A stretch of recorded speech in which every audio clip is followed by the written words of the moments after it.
Здорово, братан. Assalomu alaykum. Voda без газа, да? Xo'p. Mana 6000 so'm. А чё, не умеешь на русском разговаривать? Yo'q, uzr.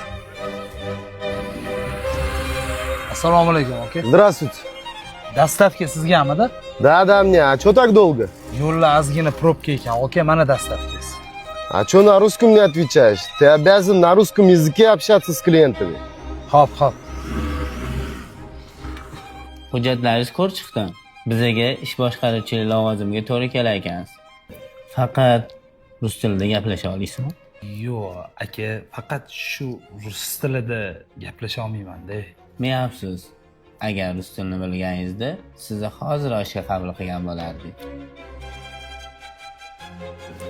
Здравствуйте. Что вы хотите заказать? Men bu dolma kebabdan buyurtma qilmoqchi edim. Yangi tayyorlanadimi? Извините, я вас не понимаю. Можете на русском? Yo'q. Men ruscha emas, siz o'zbekcha bilishingiz kerak, chunki biz O'zbekistondamiz. Извините, прошу прощения.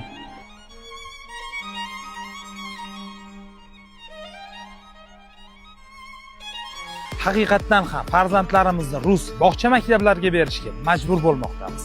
Vatanimda o'zbek tilida gaplashishga majbur qilsam, buni millatchilikka yo'yishadi. Axir O'zbekistonda davlat tili o'zbek tili-ku.